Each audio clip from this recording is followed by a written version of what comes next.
All right, so if Not for accident. I accidentally kicked that pan over. please mute your microphones. Okay, I want to hear your kitchen instructions. I know. There. Thank you. Great. I'm hearing a TV or something.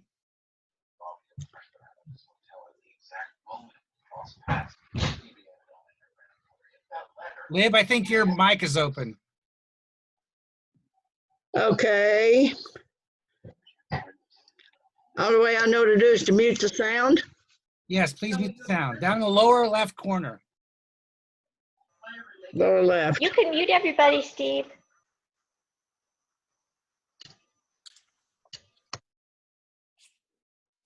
Well, I want people to unmute when they want to say something. So, okay, I'm not exactly sure how that works. Okay, so here we go. All right, here we are at the first ever, hopefully last ever, virtual Zoom Illustrious Clients meeting on May 9th, 2020.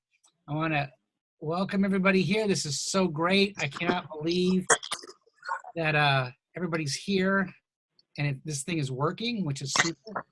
And it's really good, honestly, it's really good to see everybody. We had to miss the April meeting because of everything that's going on, and that was a real grief. We tried to hang on to that for a long time, but events conspired against us. So I see that everybody's here. I don't think so, but do we have, oh wait, here's a piece of instruction. If you want to say something, since I can't see both screens, just, either raise your hand or unmute your mic and just kind of say, hey, I got something to say. But otherwise try to keep your mics muted. I think everybody who's here has actually been to a meeting before, except for Ann Lewis's cat. And I see that, do we have any newcomers here? I don't think so. I'm a newcomer, Steve. Bob Scharfman. This is my first meeting. Oh, well, great. Where Andy and I are are you? newcomers as well. Who else? Andy I'm and I on are my newcomers. phone because Bob, this is your first meeting? I could have sworn you were at one before. well, Anybody people else? think that because I'm such a bore. Anybody else? Andy, Gage, and I. Oh, okay. Great. Well, I want to welcome you then. That's fantastic. So it really is. It's kind of an odd thing to be coming in on your first meeting online, but I'm glad you could make it. So our do we have so why don't we do this? Why don't we, the newcomers, just kind of formally introduce yourselves to the group. Usually I would introduce you, but since we're in this format, it's nearly impossible. So why don't you go ahead and introduce yourselves? Go ahead, Bob, you go first. Well, I'm Bob Scharfman. I'm from Chicago, and that's where I am right now, hunkered down like an endangered species. And I've been a Sherlockian for a long time. In fact, my certificate to Hugo's Companions was signed by Vincent Sterrett, who I had the privilege of meeting a couple of times, although I'm not much of a scholar compared to him or any of you folks. I'm just a fan. And I'm glad to be join your group, and I'm looking forward to visiting with you very soon down in Indianapolis. Great. We would love to have you here in person. So where are you? I'm looking. Go ahead and introduce yourself. I'm trying to find you on my screen. Well, I'm on my phone. My computer doesn't, so somehow the video doesn't work on my computer. No, we got you, Bob. I'm looking for our other newcomers. Oh, okay. I'm sorry. Yeah, that's okay. I'm Shelley Gage, and this is my first meeting. I discovered Sherlock Holmes in high school and have been a Sherlockian ever since. And I'm going to let my husband introduce himself. I'm Andy Gage. Also been to Sherlock Holmes for most of my life, but a lot more recently ever since I've been married to Shelley. So great. Shelley, are you here in Indianapolis? We're both in Muncie, actually. Muncie, okay. Steve, Yes. Teresa and I had an opportunity to meet Shelley and her husband at the Minnetrista Center in Muncie. She gave a wonderful presentation about Sherlock Holmes to a bunch of non-Sherlockians. I think we were the only Sherlockians in the group. But she gave a nice history of the BSI and talked about the illustrious clients, and it was a very productive meeting. And I didn't get a chance to tell anybody about it because we were all ordered to stay home and shut up right about that time. And but this was part. Shelley spoke at a series at one of the Ball family homes on the Minnetrista Center here in Muncie. And they have a regular program of varied activities and speakers. And we were really looking forward to going to monthly presentations. And it turned out Shelley's talk was the last one until they had to shut down. So with that, I will bow out and let you continue. But welcome, Shelley. Nice to see you. Thank you. Well, Good to see you. Steve, yes. you said to wave. Yes. Cal was trying to get your attention earlier, and I think you missed her attempt. So she's just sitting there being quiet and beautiful, but she would like to tell you something. All right. Well, one thing before that, Shelley, and we're probably going to have to prevail upon you to come and give that talk at the Illustrious Clients. Just That saying. would be my pleasure. Great. Just let me know when. Great. Okay. Cal?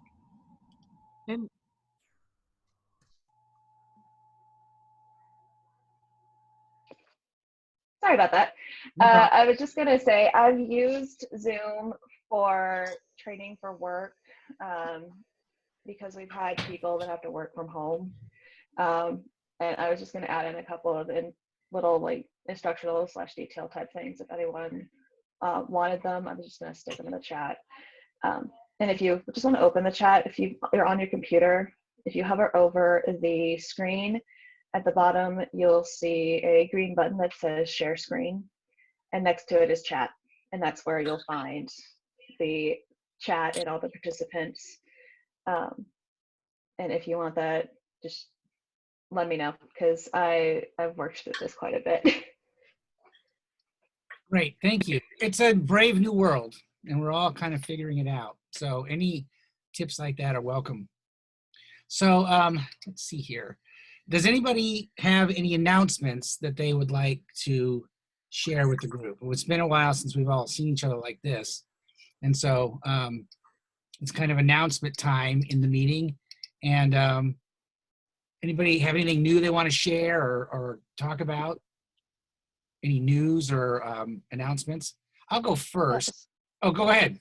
Go ahead. Oh, Pam. I was just going to say, Steve, and several people may already know about this, but Monica Schmidt is on Saturday afternoons, usually around 4 o'clock our time, is hosting a Zoom meeting to watch Sherlock Holmes movies, and with people talking about them and everything. And it's a great deal of fun. And if people are interested, I suppose the best thing to do would be to contact Monica via email or Facebook, and I don't have her email address, sorry, but it's a lot of fun. So It's great. Is it like the comments? Like, is it like an episode of MS Mystery Science Theater 2000, or is it? yeah, kinda. But yeah, because there's a chat during the film. There's chat, so people can make comments, and then before and after the film, people can talk via Zoom. So. She showed mainly films, I think, right, Pat? Yeah. She hasn't showed like any television episodes or anything like that. I watched one with you guys, and now I can't remember what one it was. Great Mouse Detective. It was Great Mouse Detective, I think. Oh yeah. Well, I missed the Great Mouse Detective actually, but I saw the one before that. Oh, The Sign of Forky and Richardson. Yes, the sign up for with your enrichment student. So we've been watching various things, and it's kind of fun because you can click the chat and everybody's saying all sorts of crazy things on the right as it's going on. It's definitely Mystery Science Theater 3000 on the right. So it's a lot of fun. Yeah, we Right. watched Young Sherlock Holmes today, and everybody was talking about this is so much like Harry Potter. This is it was interesting. That is. Well, great. That's through Facebook, and it's Monica Schmidt, and I've been invited for one reason or another. I've never been able to do it. Pam Wampler, I saw you raising your hand. Yes. Has everybody been well? Yes. For me, I've been great. So, Good. My allergies are making me crazy, but other than that, I'm fine. yeah.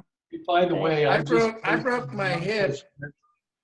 I just posted Monica Schmidt's email address on the chat screen for everybody. Great. Thank you, Don. Yep. Great. Who broke their I'm hip? lucky enough that I can keep working. Yeah, someone said they broke their hip. Yeah, that's me, John Rabb. I fell off my bicycle a couple weeks ago, broke the hip. Oh, ouch. I have my sympathy and my empathy. So, It's healing quite nicely, though. Not bad at all. good. Able to get up and move with a walker. Very good. Well, I have an announcement. Let me just put this out there, actually. We are going to have, so I want to talk a minute about the rest of the calendar going forward. I got something here I need to refer to. Hang on a second here.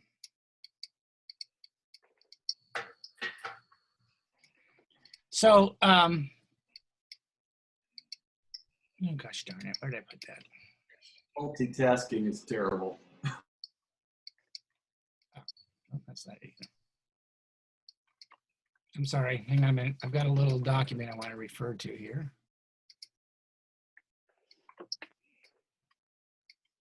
Oh, it's down here. Okay, so, you know, we lost April. We're doing this for May. And,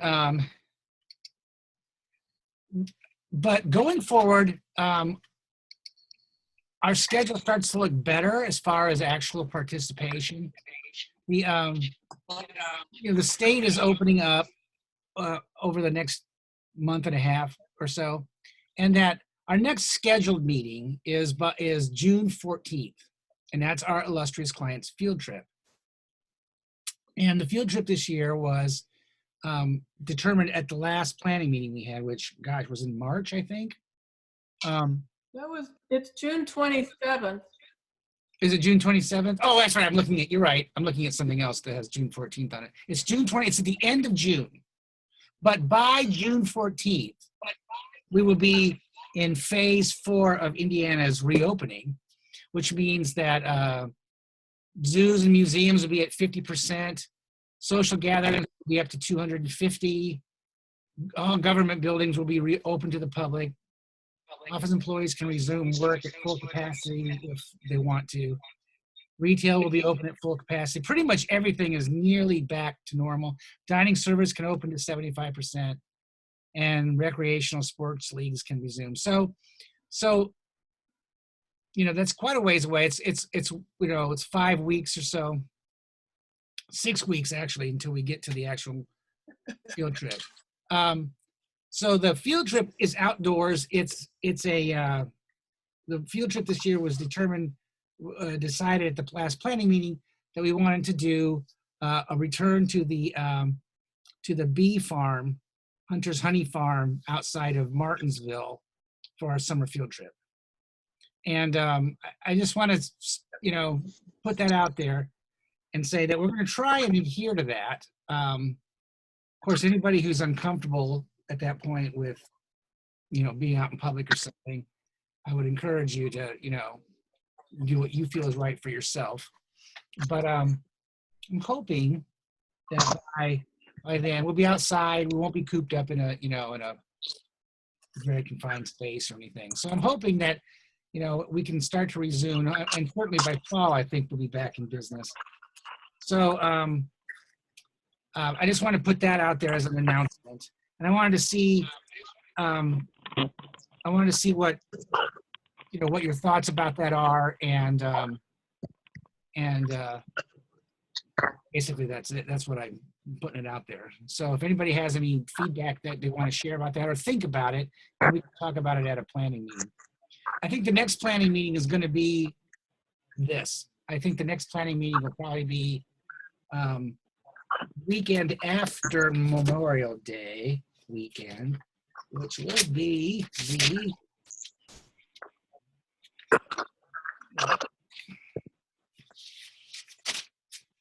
Memorial Day is the 25th. It would be the weekend of probably a traditional Sunday afternoon, May 31st at 2 p.m. in Zoom. And so go ahead and mark your calendars for that if you want to. And then we'll do it RSVP and I'll send out the link to everybody. And we can look at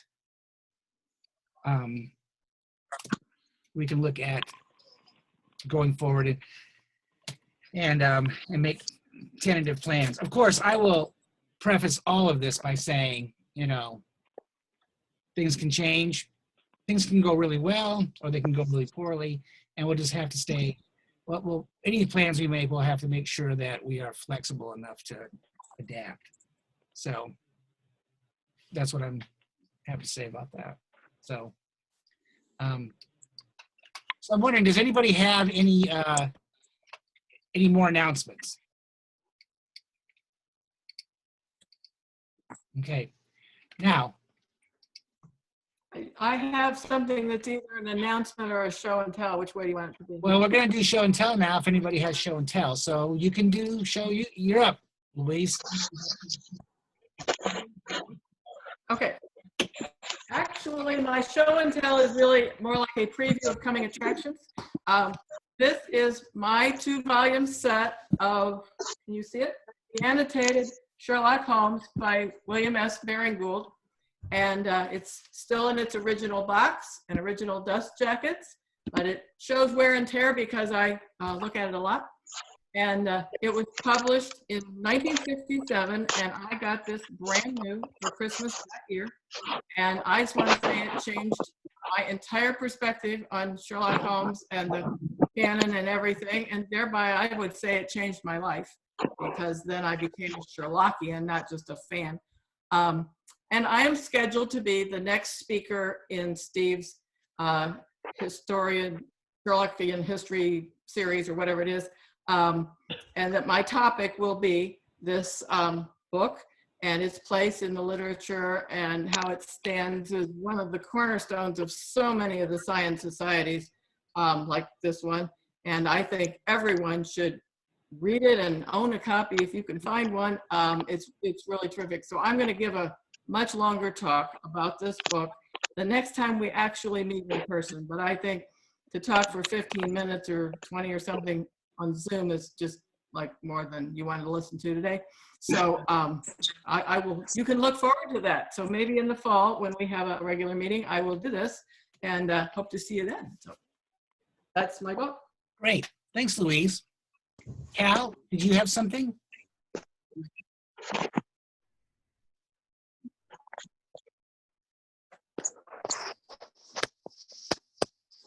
It's actually 3 somethings that I stole from Kira a long time ago. She hasn't asked for them back though. So sort of as a side note, I like to play puzzle games, usually like on my PC, but usually like hidden object games and stuff like that. And Kira and I, having become friends through the clients, obviously share that in common. So what I ended up stealing from her and never giving back, sorry KK, is a couple of PC games. And it is Sherlock Holmes versus Jack the Ripper that I've not started yet. There is Sherlock Holmes Nemesis, which I feel like has a connection to Sven Dupin, but I'm not No. Whatever. I've lost names. I've also not started yet. The one I have is Sherlock Holmes: The Awakened, which combines Sherlock Holmes and Lovecraft. So I've been holding on to those, trying to finish them all up, and I don't think they ever made it into a show and tell, just because it's one of those strange things that's kind of out there. So that's mine. So how old are these games? Do they run on a PC? Is that how they work?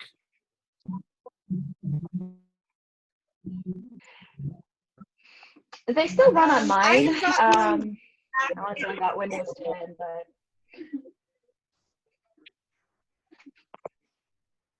go ahead. I got them back in high school, so they're not that old. I probably got them in the early 2000s, and it's Arsene Lupin and Nemesis, dear. I'm just surprised they still run. Yeah, French. I was looking at the copyright date. I'm looking at the copyright dates. The Awakened was 2007. Nemesis is 2008, it looks like, and then Jack the Ripper was 2009. So they're not like the oldest games I've ever played, that's for sure. But they still seem to work fairly well on my computer, especially with all the issues that that my computer does have. So they seem to work pretty well. That's cool. Thanks for that. Anybody else have show and tell they want to pass along? Because I've got a stack over here. Yeah. I have a show and tell. I have a show. Okay, Bob, you go. I'll put myself in the queue. Okay, so it's going to be Bob, and then Mike, and then Ann. Well, just today I received back. Okay. Just today I received back from a preservationist, because I know all of you are book collectors, and I collect them too. And I have Uncle Bernac by Arthur Conan Doyle. My wife gave that to me for my 40th birthday. I'm 83. It's in beautiful shape, but the reason why I love it so much is it has a handwritten note from Arthur Conan Doyle. Wow. In the book, it's. And those of you who think he couldn't write well, I can disabuse you of that because he writes very well. He dots all his I's, crosses all his T's. Wow. Oh, look at that. It's interesting because if you watch, it's a fabulous job that this company did. And it's in North Manchester, Indiana. Wow. It's called HF Group. So if you ever need a book restored, I highly recommend them. And they also put it in a nice box for you and everything. That is cool. That's nice. Anytime you can get something inscribed by Conan Doyle. Yeah. By the way, Dan, my son was the provost or academic vice president at Manchester University. And I sent him all of your books because you have such a high regard for provosts in your books. That's cool. That's great. Well, thanks for sharing that. That's awesome. Okay, Mike McSwiggan. I just got back. Hi. Okay, what I'm going to show is very tangentially Sherlockian. So some of you will get it, some of you won't. This came out 2 weeks ago. This is The Marvel Art of Frank Cho. Frank just got invested into the BSI this year. He does the covers for the program of the BSI. There's nothing Sherlockian in here at all, but I need an excuse to show people something stupid. So in the back, there is an afterword written by me and it's called What is the Deal with McSwiggan? And it's about why my name appears in all his art. And none of it is very flattering. It's pretty stupid. But the other thing I want to brag about is even though it's and he's got all this gorgeous artwork in it, he is making exactly no money on it because it's Marvel, and I'm getting paid afterward. Not much, but I'm getting paid. So I remind him about it every time I talk to him. So anyway, Wow. that's it. That's pretty cool. That is really cool. Frank Cho is like the #1 comic. Oh, and he will be coming to a future clients meeting. Yes. That's awesome. That is He's promised to come to a clients meeting. It was going to be later this year, but it'll probably be next year now. Hey, whatever. Frank is a cool guy, and he's like the I mean, help me with this, Mike. He's the #1 comics artist in the world right now. I mean, am I overstating that?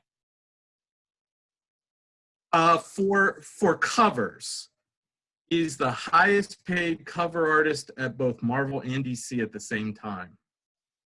And he actually works for every major comic publisher at the same time.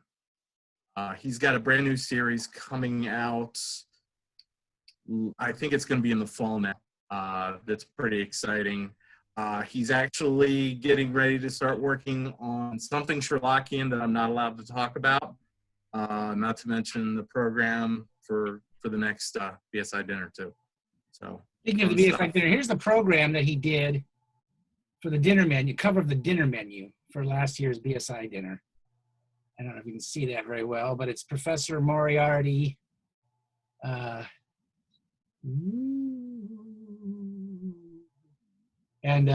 there's a Sherlock Holmes there, and it's quite, yeah, it's pretty amazing. Oh, here's the back. Back of the program always has the Musgrave Ritual on it, which gets read out loud. And here's a bit of artwork, him depicting a scene from the Musgrave Ritual. His work is fantastic. I just happen to have it laying over in the to be filed pile. So anyway, that's awesome. You're in everything. Cal? Oh wait, yeah, Cal, go ahead. No, I'm sorry. My name is either hidden or out in the open. Yeah, not in the Sherlockian stuff, not in the BSI stuff, but in comic books. If you find like an issue he did the interior artwork in, I am hidden in there, and sometimes I'm actually in there with my name. Sometimes he draws me the way I look as a pharmacist with my name badge on it, and usually that's me getting hit in the head, killed, or throwing up. That's cool. Okay, Ann Lewis, you're next.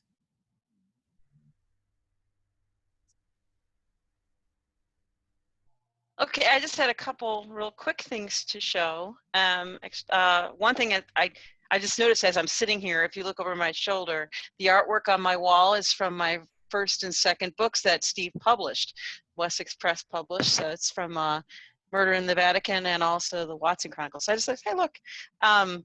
The one thing I really wanted to show off, though, is for Cal. She gave me these glasses, and I don't know if you can see the engraving on it, but it's the Illustrious Clients logo. And it has my name on it. It has Lewis on the back. And so that's what I'm going to use to toast you guys today from Cal. She gave me those. But really, also, too, I wanted to show you something. These are all gifts, right? This came from Mike McSwiggan. At the Christmas dinner that I went to the Tankerville Club, he gave me 5 orange peeps. And they're stuffed peeps. And I still have the tags on them, Mike. So, and they're sitting here in my office, my little orange peeps. So I've been threatened by Mike McSwiggan. That is very funny. That's it. And they do come in 5, don't they? I mean, the peeps. But those aren't the peeps that you eat. Those are actually, what are those? They're plush. Those are They're made like by the people. Little. They're stuffed animals. Okay, but they're not the edible peeps, but they're made by the same people. They're little stuffed peeps. It's cool. No. Made by the same people. I thought it was like the coolest thing. I would have So, gotten actual. They hang out in my office. I would have gotten actual orange peeps. Paul Herbert, when I was working on his library, he had some old peeps that somebody sent him, and they were probably about 10 years old, and they are so disgusting. I didn't want to do that to you. Somebody gave me 5 orange pips. I truly do appreciate it, Mike. Okay. Peeps. And whenever I think of 5 orange peeps, Oh, like real ones? was it you, Don? No, somebody's, yeah, the kind you eat. But whenever I think of 5 orange peeps, Yes. was it you? And Don, I was just gonna say, whenever I think of 5 orange pips, I think of you sending 5 orange pips to Jack Tracy. Do you remember that? Jack Tracy. Yes, and we claim no responsibility, but you realize, of course, that Jack Tracy is now dead. Yeah. Coincidence? Yeah. Yeah, that was, anyway, that's funny. Okay. It's purely a coincidence. Purely a coincidence. Cal, you were wanting to share something. Were you waving your hand? No, it was me. Well, 2 things actually. Yeah, I was, because Kira still got hers to show, and I was looking around for a comic that I'd gotten a couple of years ago that was a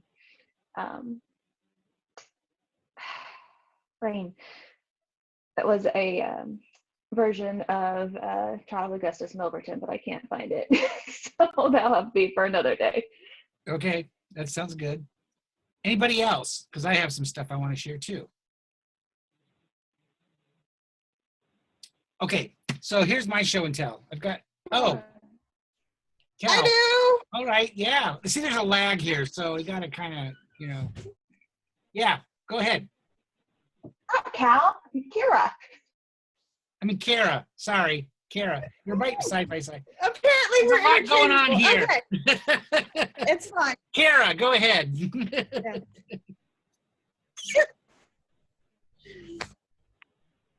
Okay. So Lexi and I go antiquing every once in a great while, and at the antique shop here in Wabash, we ran across a couple of things that I absolutely had to have. One of them was this book, which is Ernie the Cave King and Sherlock the Smart Person and the Invention of Paper from Sesame Street. So I had to get that because it was hilarious. And then in the special glass case that the antique shop has, they have old medicine bottles. And being a Sherlockian, I had to have this certain one that is apparently contained tablets of morphine and atropine. So yes, those are my show and tells. That's cool. That's good. Okay. All right. Thank you for that. I'm going to go now. Okay, first, I'm going to say that the spring issue of the Baker Street Journal has been published. Against all odds, here it is. And if you are a subscriber, it is either has or is landing in your email or your mailbox probably this week. I know it's arriving all over the place. So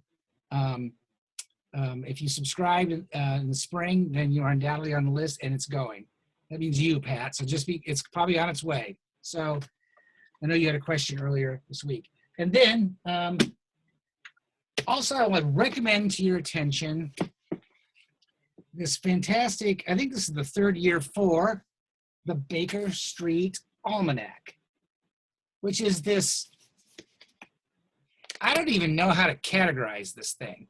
It's an annual almanac, just chock full of, it's published by what's called the Green Bag, which is a guy named Ross Davies. And there's lots of familiar names in here, including our own Mike McSwiggan. Mike, did you work on it or write something? You wrote something for it, right?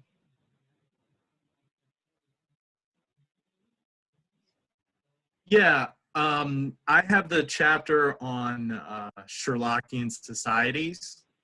So it's mostly, mine's pretty easy. It's mostly record keeping. I started with what the BSI had and then just blew it up and I tried to modernize it. But I was recently offered an editing gig and I'm not sure what that's going to entail yet. There is another chapter I'm supposed to start. I don't think it's going to happen this year. We're probably going to wait till the following year. I'm not sure how much Ross wants me to talk about it. All I'll say is it involves chronology. I'm a chronologist.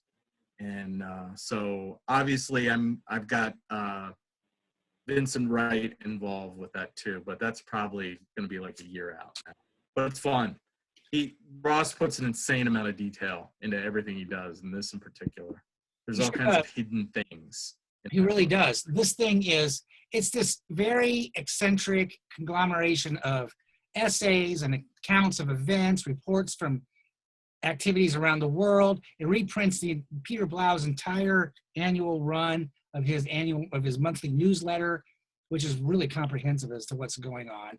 And it's got, I do happen to have a article in here on a brief history on the origins of Wessex Press, Gassagene Books, and it's fascinating and it's so varied and eclectic that you can just dip into it. Plus, Mike is right. There's an insane amount of detail. There's this in the back. So let me show this.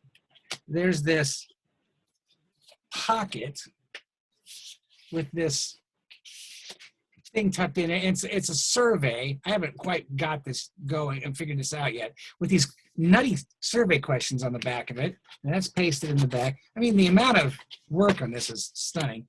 And there's some postcards. I think that's General Gordon. Yep. And there's a little promo card for a new periodical. There's a bookmark. These are all included in the inside this. So anyway, I really highly recommend it. It's really fun. I mean, it's been sitting on my end table next to in my favorite chair. Rudy and I sit here and look at this every night and just dip into it. So that's what we've been doing. It's really fantastic. Now the other thing I want to share is I put a thing on Facebook, so some of you may have already seen this, but yeah, and oh, go ahead. Who was that? Oh, I was just going to add that I don't know if he still has, but if you pre-order the almanac, you get a Sherlock Holmes bobblehead. He's going to do a new bobblehead every year. And he's so crazy with detail. The box is a replica of Mortimer's honeydew tobacco. I mean, it's insane. It is insane. Maybe that's. I got to pre-order if I can get a bobblehead. But now I don't have the whole set. Oh, what am I going to do? Terrible. Something else to chase. All right. Here's something else I want to show. Oh, one other thing to throw in about the almanac. Yeah, go ahead. Real quick, they're doing super annotated versions of the stories. So kind of what Les Slinger did, but on steroids. And so each volume of the almanac is going to have one or two stories, and I just got assigned a little chunk of a story for next year, and they're really fun to read. If you think the regular annotated goes down rabbit holes, these super annotated ones, you feel like you're on drugs, but kind of fun. Yeah, I was looking at that earlier today, as a matter of fact. It's crazy. All right, I want to share something. I've got I collect Sherlock Holmes books, and some of the rare stuff you can find, but you can't always find it in Dust Jacket. And that's okay, usually, but there is a way to compensate for that now. There is now a company out there called Facsimile Dust Jackets LLC.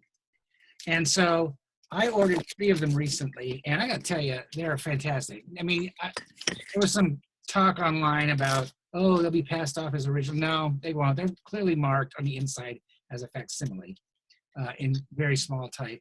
But what it does is it takes a book like this, which is The Land of Mist, first edition Land of Mist. It's the last Professor Challenger novel. And it pretties it up by putting it in. I mean, the reproduction is perfect. I mean, it's as perfect as it can be. Oops, it's kind of glare. A dust jacket. Let me get this so you can see it.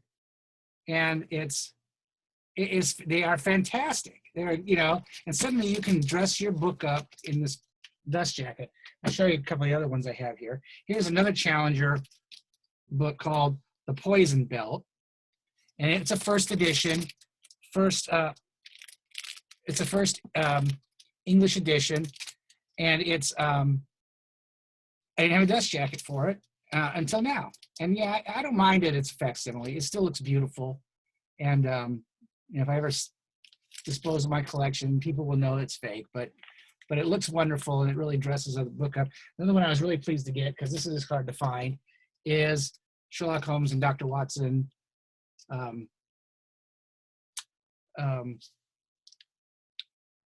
By Christopher Morley, and it's an early book and hard to find in dust jacket. And I've seen a dust jacket, and the reproduction is perfect, and they're not that expensive, and they come really fast. So if you have any books, it's Facsimile Dust Jackets LLC. They don't just do Sherlock Holmes; they do everything. And so if you've got a book that you've been wanting to sort of dress up on the shelves, you wish you had a dust jacket, check it out. It's pretty cool. I would just recommend it. So that's the end of my show and tell. Does anybody else have anything else they want to throw in here at the moment?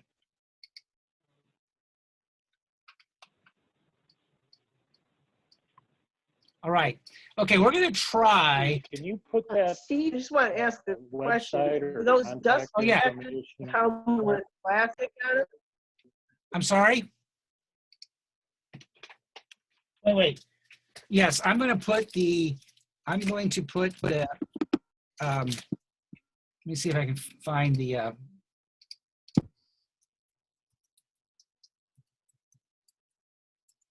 I'll put the link into the chat. Cal just put the URL in the comments. Oh, is that it? Yeah, Oh, good. Cal already did for you, Steve. All right, super. She's way ahead of you. He is. That's good. Yeah, there it is. That's good. Super. Well, he said dustjacketfacsimile.com. No, no. She The typed company's called shorter. The company's called Facsimile Dust Jackets LLC, but their website that's the website. So check it out. It's pretty cool. They have jackets for everything. Well, not everything, but lots of things. So hold on one second here. Okay.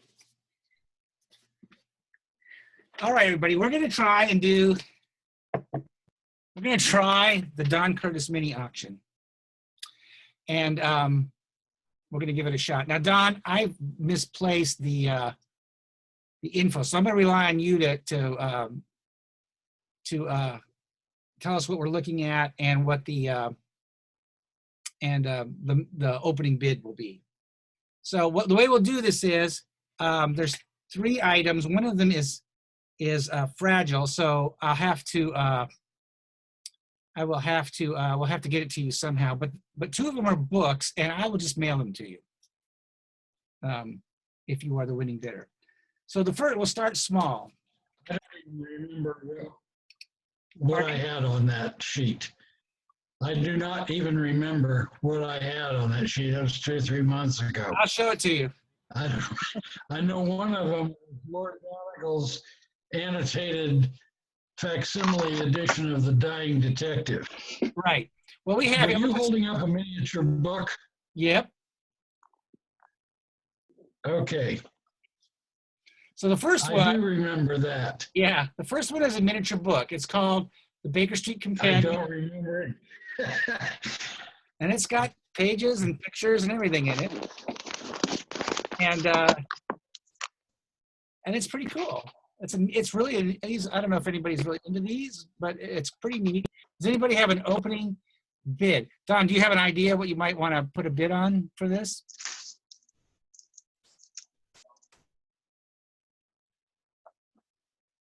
Seems to me I recall I put $10 on it. Shit. Okay, does anybody have a bid of $10? It's in perfect condition. Looks brand new.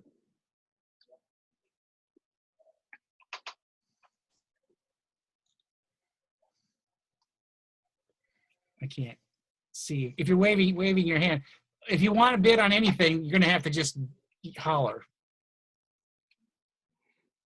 No, let's see here. Here we go. Okay. Oops. Where did I go?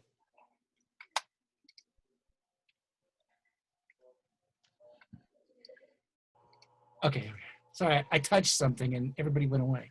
Okay. So do we have a bid? If we don't have a bid, we'll just move on to the next one. We'll save this for a future thing. We'll return it to Don.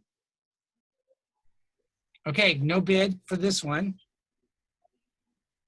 Next one. This next one is awesome. The next one is, it's a book. It's The Adventure of the Dying Detective, a facsimile of the original Sherlock Holmes manuscript with an introduction by Julian Simmons and afterward by Owen W. Edwards. This is a facsimile. This is like an introduction of the Doyle manuscript. And it's not quite like the BSI manuscripts. This is done at full size. It's reproduced at 100%. See if I can get it up here. It's not really heavily annotated or anything, or it just is what it is. It's like looking at the manuscript. Steve? Yes. This book was published back in the late 80s, as I recall. Mm-hmm. It might have been early 90s. And it was done by Lord Donegal, who was a marquis in England, who was a member of the Sherlock Holmes Society of London. And I don't know if he was a member of the BSI also or not. But this was like the forerunner of the BSI manuscript series. He did this on his own, completely independent of the BSI. And in later years, they started doing manuscripts with essays about the books. But this was a forerunner, and I think if memory serves me correctly, there were only 100 copies of this printed. Right, it's extremely rare. They were kind of expensive at the time, so it should be a good collectible. It is collectible, and I think there was only one other manuscript done prior to this, and it was here in America. It was the Priory School, but this is amazing, and it does predate all the BSI manuscript series books, and it's really cool. It's sort of in the size of, he had a whole series he must have bought these notebooks or these writing tablets, because over in the Lilly Library, the red circle's on the same format, same paper and everything. So anyway, where do you want to set your opening bid, Don? This is a great thing. Oh, $40. That's a good price. It's probably worth 100 or more easily. Sure. Oh, yeah, easy. Do we have $40? If anybody is interested in this, just unmute your mic and give us a bid.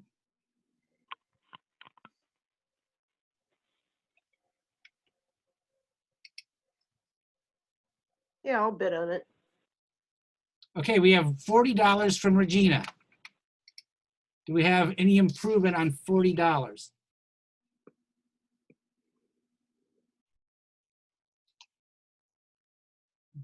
That's a steal.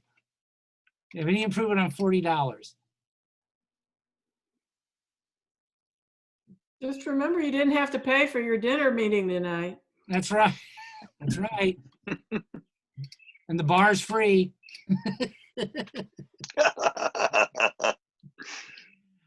All There's a right. man in the bar. $40. $40 going once, twice. Sold to Regina for $40. All right. Congratulations. I'll get this to you somehow. Put this in the mail or something. Yeah. Thank you, Thanks, John. Regina. Thank you. That's great. Okay, here's our third item. And Don, you want to explain what this is? Well, that was a gift. And I'm kind of ashamed of myself for auctioning it off. Gordon Speck made a present of that to me some years ago, and Gordon was a dear friend.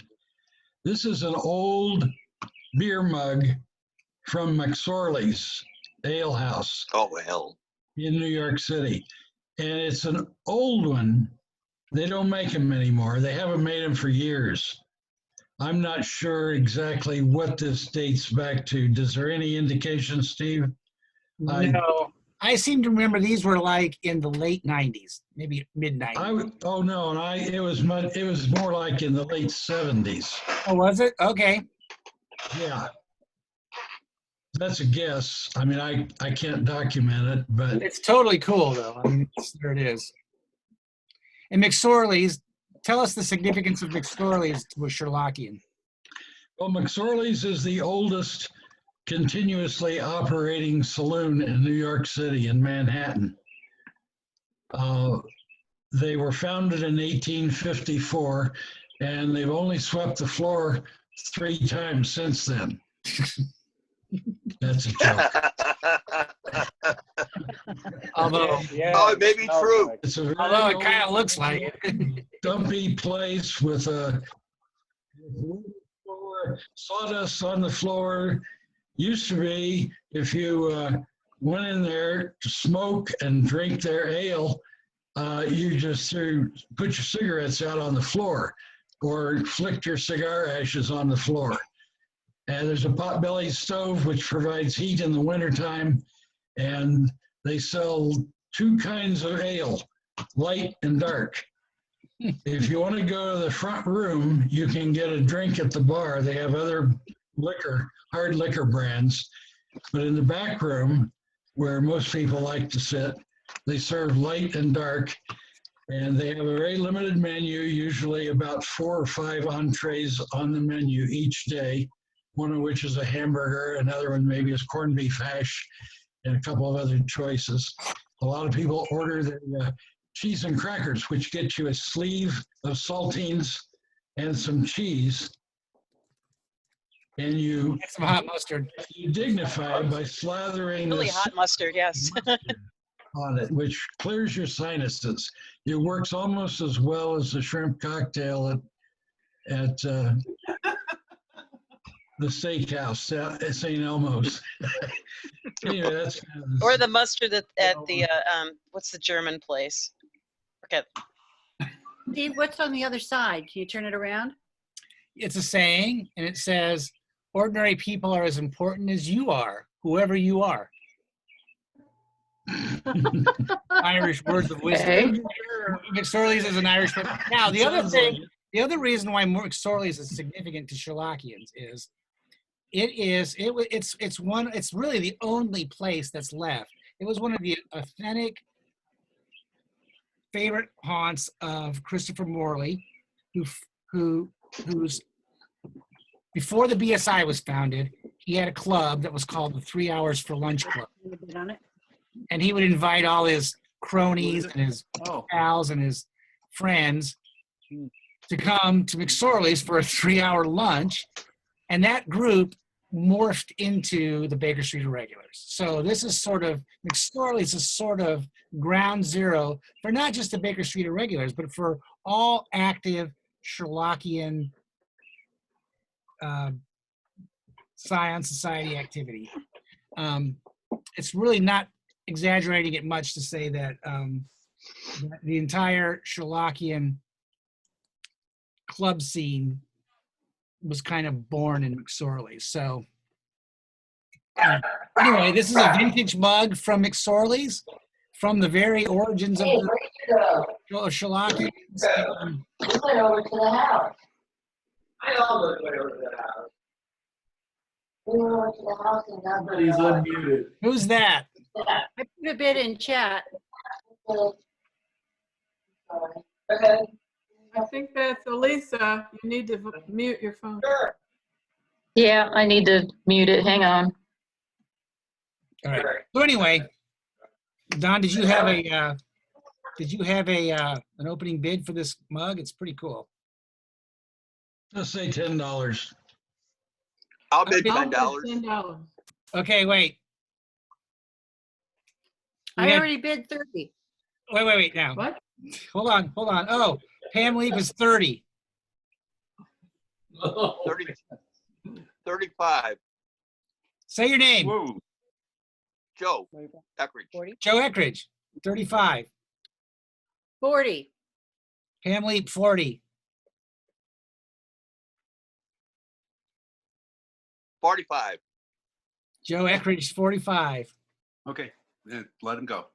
Really? Yeah. Aw. 50. Who said 50? Mike. Oh, it's unique. I know. Okay. There it is. All right, we have 50. Mike's got 50. 55, Mark. All right, 55. Man, nice. 60. Look at you. Don Curtis. Don Curtis. Oh, man. 60. Are we at 60? Or did someone bid something else? All right, Don Curtis is at 60. It's pretty cool. It's got this cool gold rim. It's all looking pretty cool. And the motto of McSorley's is here on the front of it. Says, "We were here before you were born." Way before you were born. Even before I was born. And Don is old.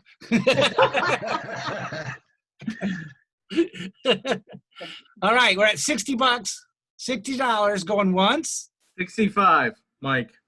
Mike McSwiggin, 65. Being way beyond my interest. Do we have any improvement on 65? All right, 65 going once, going twice. Sold for $65. Awesome. Congratulations, Great. Mike. Thank you, Mike. All right, terrific. So, Louise, how should they, or Don, how do we handle the payment here? What, does everybody have PayPal? If you got my email, just send it by PayPal. Or if your bank uses Zelle or some other automated payment system, my email is in the client's directory. If you don't have one handy, it's don221b@yahoo.com.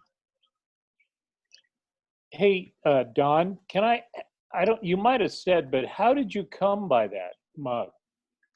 It was a gift from Gordon Speck.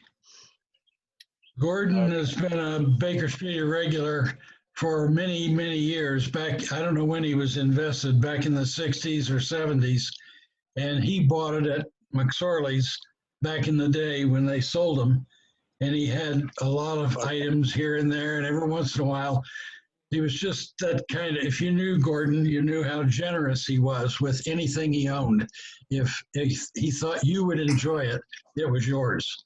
He gave me a lot of Trollope books over the years and anything that he knew that I would enjoy. He was just a very generous person. Yeah, Gordon was fantastic. He was good friends with Joe Eckridge. I met them both almost at the same time. I think I did meet them at the same time. They're from the St. Louis area. And yeah, Gordon just recently passed away a couple years ago and sorely missed. But so that's pretty cool. It's really good. Well, that was a great auction. I wasn't sure how that was going to work, but. Well, thank you everyone for bidding. That's great. All right. So without any further ado, we're going to talk. I want to talk to, I want to, I mentioned earlier at the beginning of the year, which seems like a long time ago now, with everything that's happened, that I wanted to start a couple of new initiatives here in the Illustrious Clients. And Louise actually has alluded to one of them earlier at the start of the meeting about the Sherlock Holmes history series, where somebody in the club will take on the task of speaking about a significant book or an event or a person, give a little short conversation, 10, 15 minutes. She talked about the annotated, she's going to talk about the annotated Sherlock Holmes at the next dinner meeting. But one of the other initiatives was our Illustrious Clients member interview series, and where I will interview, or you can do anybody here can do an interview with somebody. We interview a member of our club to get to know their history and know their personal story, and because I think that I think we all have a story to tell in this hobby, and I think it's interesting to learn about our fellow club members and friends, and I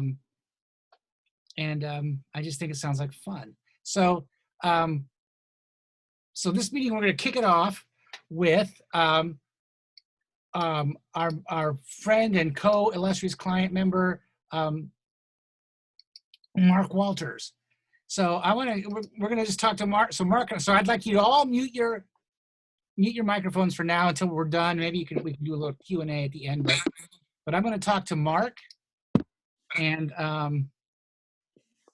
we're just going to kind of do this. So Mark, you can hear me, right? Everything's good.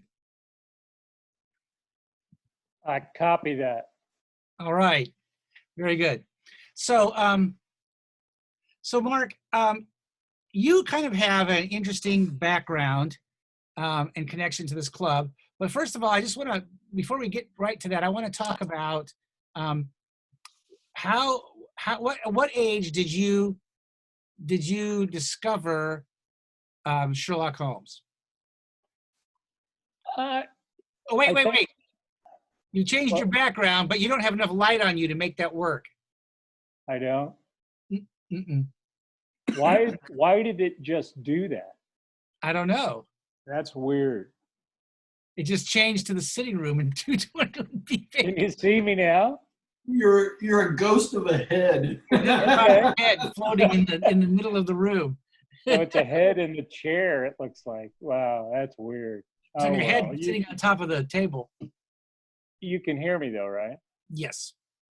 Okay. So I was 9 or 10 years old when I first was able to, engage with Sherlock Holmes. I happened to be over at my grandparents, who lived in Philadelphia, and I was in my grandfather's library, and I spotted a book on the shelf called The Adventures of Sherlock Holmes.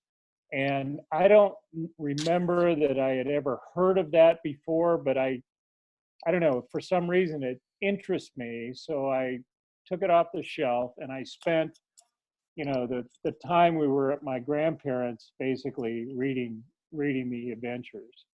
And I remember being particularly fascinated by the engineer's thumb, because he got his thumb cut off, and that was like really cool to a kid, 10 years old.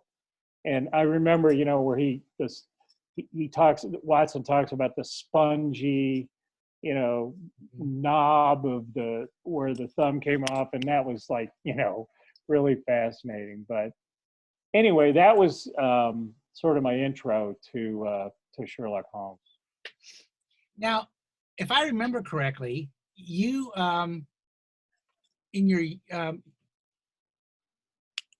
you lived in England for a while. I mean, actually lived there, not just visited. Is that correct? Yeah. So I after high school, I graduated 1971. After high school, I didn't want to go right to college. So I worked for a little while, and then I had an opportunity to go visit my sister, who was going to school, she was in school in England. And I went over and stayed with her for a little while, and then ended up staying almost a year and a half. I got a job in a factory up in northern England in Grantham, which is the home of Isaac Newton and Margaret Thatcher. And it was just one of the most wonderful experiences. I mean, these were really working class folks up there in the north, and they embraced me. They were so nice to me. They took me to their pubs. We played darts all the time. It was just great. And I worked in a French fry factory making chips for the Allied Potato Company.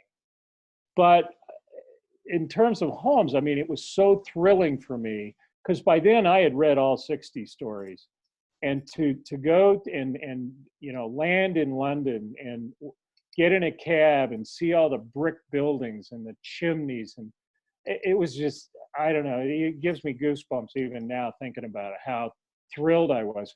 Even to hear English accents was just kind of an amazing thing. So yeah, I spent a nice amount of time there, and then I came home, and it was time to go to college, time to go to school. And, I continued to read the stories, but I had no real understanding or knowledge that there was a whole Sherlockian world out there, other than my own experience in reading, the stories. I really had no understanding of how much was there in terms of scholarly writings and people interested like I was in the canon. I always find it amazing. It's hard to remember and to realize, isn't it, that that people do read the stories and enjoy them in total isolation from this right hobby that we're steeped in. I always find whenever I hear that, I'm always kind of amazed. That was never my own situation. I was always aware, very like within a month, that there was a club, but so whenever I hear that, I think that's kind of cool. But now you, upon your return to the States, at some point, you had a connection with. I did. Yeah. So why don't you just so let me lay it out, because yeah, it's a kind good of story. It is. It's kind of fascinating. So I came home. I went to school down in Bloomington, and was still an avid reader of the stories.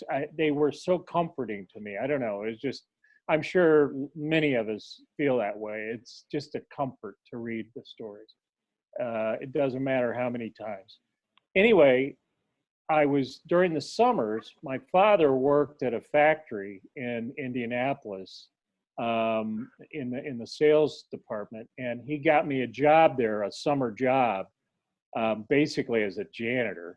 And so I was in the executive offices one day emptying waste baskets, and I'm in this big shot's office emptying his waste basket, and he goes, "So Mark, I understand you have an interest in Sherlock Holmes." And I said, "Well, yeah, I do." And he said, "Well, I know a lot about Sherlock Holmes. That's great." He was very interested that I was interested. And it was Mike Whalen. And Mike was my dad's boss at the time. And this is back, I don't know, 74 something, 75. And Mike and I sat there, talking about Sherlock Holmes. And Mike really was the first person who opened up the Sherlockian world to me. And told me about all these things that are happening, gave me a whole list of books to read. It was just an amazing thing. And so. And what year was this? I think it was around 70. It had to be around 74, 75. So I ended up, finishing college, I didn't do much in terms of, I was now aware that there was a whole world, a Sherlockian world out there, but I wasn't involved in it. But I was still, reading the stories. We ended up moving. I got married. My wife and I moved to California. Then we moved to the East Coast. Then we came back to Indiana. And at that time, we were in Zionsville, and we were going to this church. And I don't know, somehow through something, somebody knew I had this interest in Sherlock Holmes. And they said, well, you should really talk to this guy named Steve Doyle, because I think he's into Sherlock Holmes. And he goes to this church. And I said, really? So I meet Steve, and, Steve and I, become friends. And Steve is working on me to join the Illustrious Clients, which of course I did. And I come to the first meeting, and there's Mike Whalen. After, decades, there is Mike Whalen, who is now Wiggins, and, a major force in the Sherlockian world. And I don't know, it was sort of one of those Zen things, where it was meant to be or something, because I just felt very grateful that I'd had two really major Sherlockian scholarly people sort of be my friend and help me understand Sherlock Holmes. So it's been a great, friendship, and I still love the canon and all the people as much as I ever have, and it's just been a great run for me. Well, that's great. That's great, and I think we'll just end your interview there. But I think it's wonderful. Does anybody have any questions for Mark? I have one. Sure, Ann. I know that since were exposed to, all this great Sherlockian literature, from Mike Whalen and from Steve, have you ever thought about writing something yourself, like an article for the Baker Street Journal or anything? Oh, you have no idea. I have. I actually, Steve knows this. I have a couple of ideas for. He's got a really good one, actually. Yeah, but I'm a little shy about writing, and I worry. But don't be shy. I have the outline. Steve's worked with me a little bit, and now that I've retired, I vowed that I'm going to flush out my idea and put it in writing. So thanks for the question, Ann. I need that. You need to do it. I know. He does need to do it. I didn't know you had two ideas. I only know about one, and it's good. Yeah. It's good. It's interesting and unique. Yeah. So, anybody else have any questions for Mark on his Sherlockian journey to the Illustrious Clients? By the way, I think this is a great idea, Steve. I'd love to hear other people's experience, how they grew to know and love Sherlock Holmes. I really think it's a great idea. Thanks. I do too. I just, we all get here somehow, but it's not the same path. And I think that's really interesting. And we all have different, interests within the hobby too, and like Mike McSwiggan is a chronologist. And I only recently learned that. So between him and Vince, they're probably gonna crack that. So yeah, we're thinking of doing a sub-scion of the most mentally ill members of the client. I find chronology makes my eyes cross. I mean, I respect people who do it, but it's like let me take on the biggest challenge in the whole hobby. I love it, but even I can only do it for a few hours at a time, and yeah, you got to get out of that hole. Yeah. Well, thanks. I'm glad that you all think it's a great idea. I think it is too. I mean, the most interesting, I think everybody's got an interesting story. So. Well, it helps us to learn about our fellow members. You know, you can't talk to everybody at every meeting. So. Right. That's my goal. Is, you know, 6 times a year and planning meetings too, we all come together, but we only know each other that much. I mean, I know many of you much more than that, but you know, it helps. I think it's great. So thank you, Mark. That was wonderful. And so if anybody wants to take that on next time, don't be surprised if I just ask you, can I interview you? Because I will do that. So look out. All right, it's time for some Sherlockian toasts for our, and then we're gonna do a quiz, which I ridiculously sent out the answers with. And then and then we'll do a story discussion. And then we'll, that will probably conclude our meeting. Okay, so where's my toast? I'm gonna go first because I've got the biggest challenge in the toast. Let's just be real. I'm toasting Steve Dixie. So hang on a minute here, where'd I go?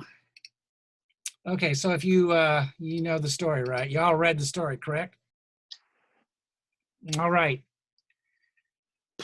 Here's my toast to Steve Dixie. Here's to Steve Dixie the bruiser from a story that's really a loser. A target of hate. He's a man from the States. Hey, maybe he's even a Hoosier.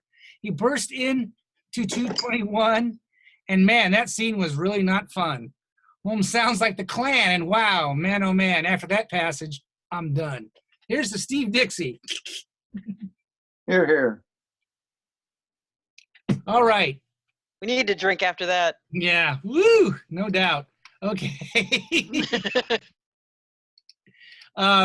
Yes, so I don't think Cassie made it. I don't think she's here. She was gonna do a toast tonight, but Sandra Klein, were you able to come up with a toast? Hello. Yes.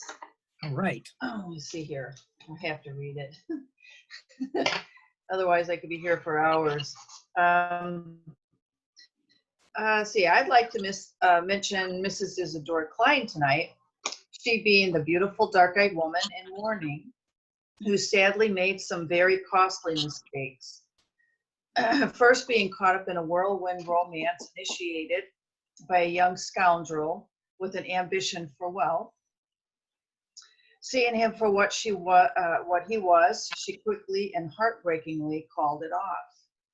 Secondly, if that wasn't enough, she was then subjected to nonsensical bullying that caused her to unfairly provide the financial means for, get this,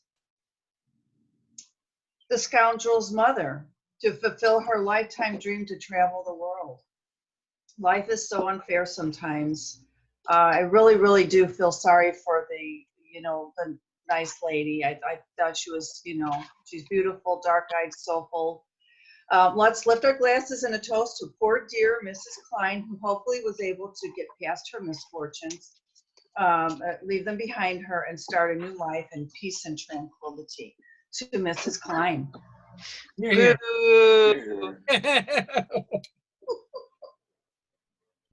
All right. And Lewis, were you up for Douglas Maberly? Yes, I am. I'm up for Douglas Maberly. I just got to get that up on my screen. Hold on a second, because I got to read it. Okay. Hold on a second here. Okay. I'd like to toast Douglas Maberly, a fellow writer and author. As a writer, he did a number of things right that I want to share. First, Mark Twain is credited with saying, "Write what you know." While this isn't always true, you can mine your experiences to create a good story. It also isn't always true that everyone has a novel in them. I know people like to say that, but that's not really the case. However, most people do have some unique experiences they can capitalize on. Mr. Maberly was smart enough to do that. Second, a computer guy that I know, my husband, likes to say, to go forward, you must back up, meaning always save and back up your work. Mr. Maberly was smart enough to actually make 2 copies of his manuscript at a time when he'd have to do that by hand. Now, I personally say he should have sent his second copy to his publisher right away without holding on to it. That way Isadora would never have gotten her hands on it. Sadly, he didn't have time to copy it a 3rd time. It's really too bad he didn't have Microsoft Word or photocopy machine. Likely then Isadora would have been totally toast.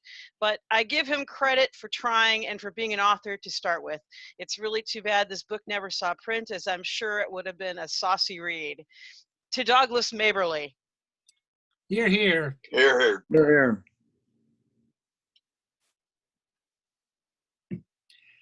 Well, we had a couple other toasts. The other toast was going to be by Mike Schaefer, and that was going to be for Langdale Pike, but neither Cassie or Mike are here this evening. I'm not sure if maybe they just couldn't connect.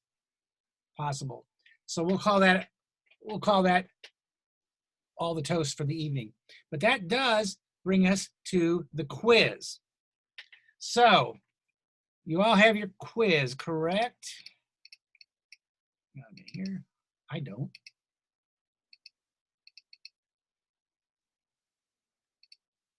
So Larry, can you hear me? Yeah, you're unmuted now. Yes, I can. All right, I'll let you conduct the quiz. Okay. Let me get back to it so I can actually read it.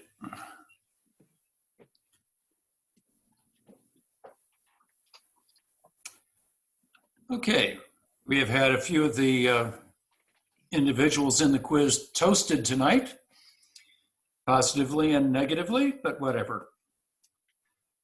But the quiz of the Adventure of the Three Gables.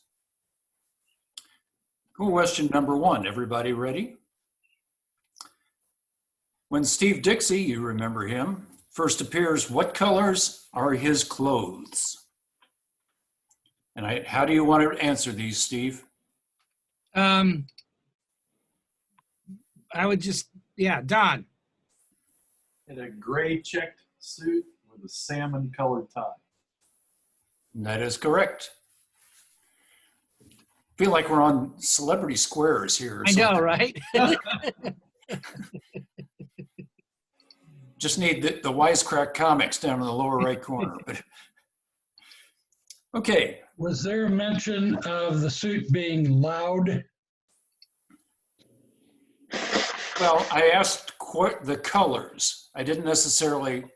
Okay, no other descriptive adjectives. That's all right. No. Go ahead. It was indeed a loud suit. Loud check. Yeah, not a fine houndstooth, but yeah. Anyway.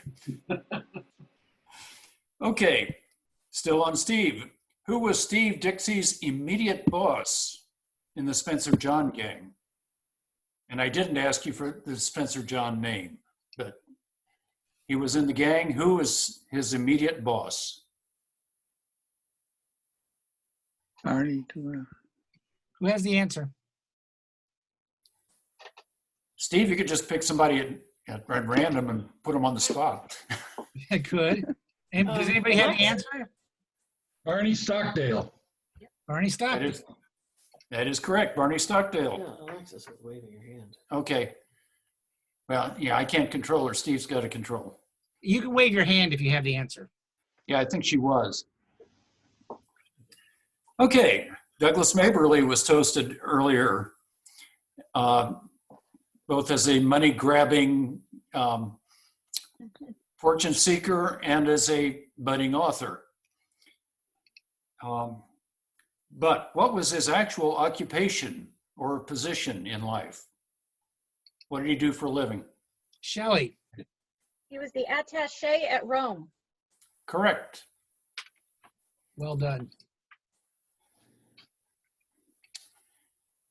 And next question, who was Douglas's father and why did Holmes know the name or know it? Oh, Alexis was. Yeah, I Alexis. see Alexis down there. Alexis is waving her hand. Well, it's Kira, but it's for I'm you sorry. computer. It's fine. Mortimer Maberly, he was a previous client of Holmes. That is correct. Kara, we were thrown by the you. Sorry.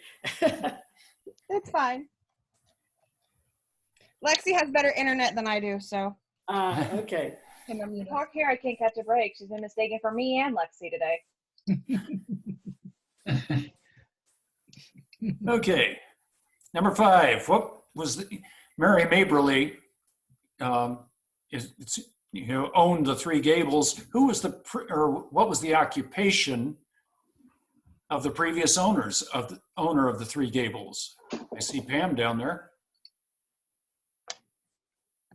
He was a sea captain? That's correct. He was a sea captain. Anybody remember his name? Kara remembers. Ferguson. Right. No points for that, but yeah, just a good warm feeling. Okay. Give her some points. Go ahead. Now, we didn't have a toast for Langdale Pike. I suppose we were supposed to, but anyway. What was his area of expertise? If he was an attorney. He was a gossip. No, gossip columnist. Gossip columnist, yeah. Yeah, he was the TMZ of his time. Sort of, yeah. I don't know that he was a columnist, but he just amassed all the information. I don't think he published it. He did say, Watson did say that he supposedly earned 4 figures for the columns and That's paragraphs. true. That is true. That's right. I think, yeah, I missed that point, or I neglected that point. You're right. Okay, shifting people here. How was Susan, Mary Maberly's servant, discovered to be listening when Mary and Holmes were talking? She was breathing loudly. Breathing heavy outside the door. Anne and Mark were both. Wheezing. Several people saying wheezing there. Yes. Okay, and what was her last name? Stockdale. Married to Barney. Right. She was married to Barney Stockdale, so her last name would have been Stockdale. And what is the local police inspector's name? I just read that. I don't know. If I see some waving down there. Mark's waving. Mark's waving. Wasn't mentioned. That's right. Trick question. His name is never given. Oh. I see some anguish over there.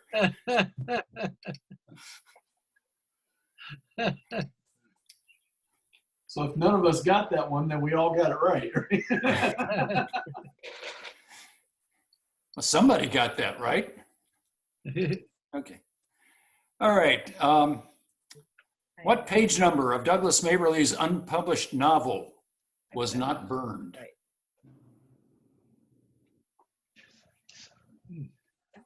John. 275. Can you say that again? Repeat that, please. 275. Incorrect. Mark.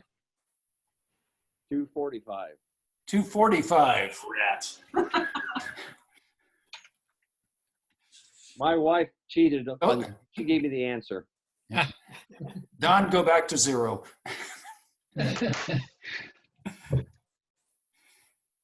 Okay. How's to tell when you cheat? To what destination or to where would Mary Maberly like to travel? Around the world. Around the world, yeah. Around the world. Correct. I always think of Yogi Berra with that kind of an answer. Somebody offered him a trip around the world and he said, no thanks, I'd rather go somewhere else. Thanks for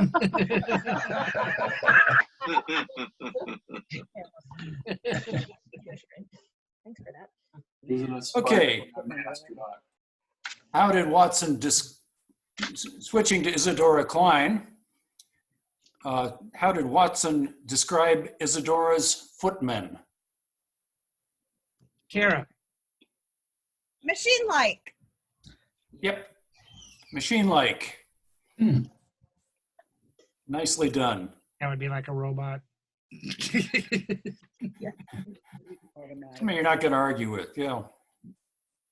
Now, do you get the bonus questions after you find out if there's a tie? The bonus will come in here. Okay. Okay. And where did Isadora live? Don. In a corner house in the West End. In other words, Mayfair. Okay, correct. West End was what I was looking for. You probably know, Kira? I have Grosvenor Square because I think that's what one. Grosvenor Square. Yeah. Grosvenor Square. That's in the West End. Okay. Will that count or just West End? Yeah. Okay. If it is mentioned, I didn't remember the street being mentioned, but maybe it was. Okay. And in what field did Isadora's deceased husband amass his wealth? Sugar. Someone said sugar. Who Somebody was it? said it. Yeah. He was a sugar broker. German. He was the Sugar King. Shelley got it. Excellent. Shelley got it? Okay. This Gold King should have known the Sugar King, but I forgot. Yeah, don't the kings know each other? Aren't the king's pals? All right. And one more. Well, actually, a couple more. Oh. How did Watson portray Isadora's transformation when Holmes mentioned Scotland Yard? I see a hand. Kira's hands up. Kira's hands up. From steel to velvet. Correct. Steel to velvet. I just And to said you continue the became more punishment. cooperative. Is that satisfactory? Yeah, the exact phrase is from steel to velvet. That's Okay. specifically what I was looking for. All right. That's the direct quote. And since you need some more punishment, one bonus question before we get to a tiebreaker if we need it. Mary Maberly's house is in Harrow Weald. What is a weald? A forest. Woodland forest. Woodland, yeah, it's an Old English word for woodland. Forest would be accurate as well. I think it's pronounced Weald. It may well be. I didn't look up the pronunciation. I will, admit to a failing there. And I'm not sure about the wooded part, but it's a remote area. Yeah, but it is an Old English word for woodland. Harrow's not remote, though. It's on the Bakerloo line. Yeah, it's not remote anymore. Right. It's north of beautiful downtown London. Yeah, it's at the north side of Greater London. Right, Yeah. but I mean, I think the Old English word referred to things kind of way out in the country or whatever. Yeah. So, before we go to the tiebreaker, go ahead and, I guess, count your correct answers. There were 16 potentials there. A couple of them had half pointers. The colors had half point, and the Mortimer previous client was a half point each. And then the bonus question would give you 16 possible points. Everybody got 16.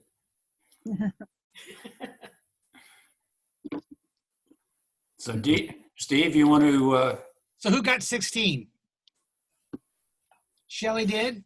Anybody else? All right. Kira didn't? Pardon me? Kira didn't? She seemed to be having answers every time. Shelley gets first place. Anybody have 15? I do. And Kira's 15. Kira's 15. And anybody? Yeah, I'm not counting Weald because I had it down as wooded or uncultured or uncultivated country. Does anybody have 14? 13. 12. Well, Don, all right. Don has 12. All right, so we have a first, second, and third place. Okay, so Shelley here's our fabulous prizes today. Hello. Can I say something? Yes.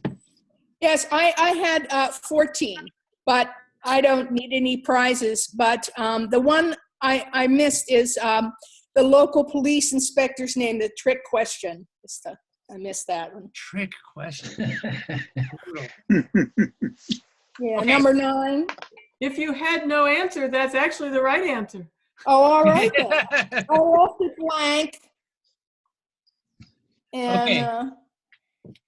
And I also missed number 12. I said military and soldier-like instead of machine-like. But at any rate, so yeah. Okay, so Shelley, here's our first. You get a choice. Okay. The first thing is this book called Sherlock Holmes versus Dracula by Lauren Esselman. It's a great. It's actually pretty good. As It's actually ridiculous as it's actually a pretty good book. It's actually pretty good. Ridiculous Yeah. as it sounds, it's pretty good. Lousy title, but a pretty good book. Yeah. Yeah. I read Okay, it. that's That's the first an thing. excellent book. The second thing is,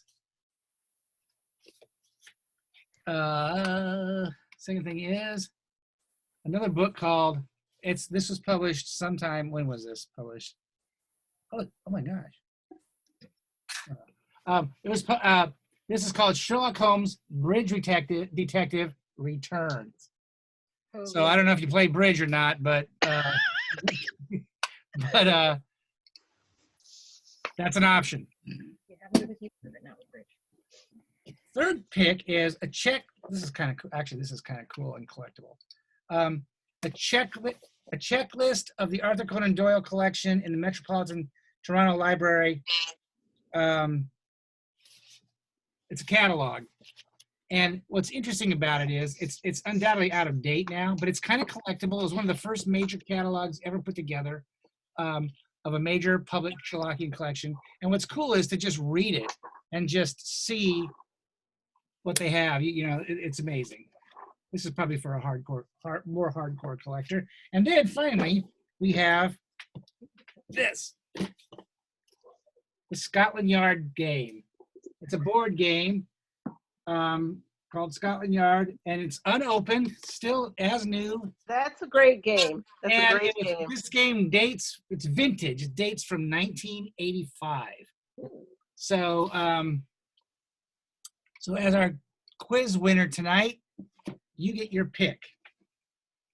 I think I gotta go with the board game. All right, very good. Good choice. Okay, you get the board game. And Kara, you get your choice of the other items. Do you have a pick? The catalog. All right, catalog. And Don, you're downsizing. I don't know. You're muted. Don. No prize for me, thank you. All right. Okay, well, we'll save these for future reference. And we'll just Maybe put this Tony back can in the- have it. Does Tony Like want one? Tony had 14. She said she didn't You're want muted, one, Tony. but no, yes. I know that I'm muted. I had to get to the thing there. I had to go to this laptop because I got shut out 6 times. It just would fail on my big computer. No, I don't need a prize. Thank you very much. Okay, well, these will just go back into the vast prize reservoir that's sitting out in our garage. and Shelley and Kara will, as soon as we can, we'll get these prizes to you. I'll set them aside so they don't vanish.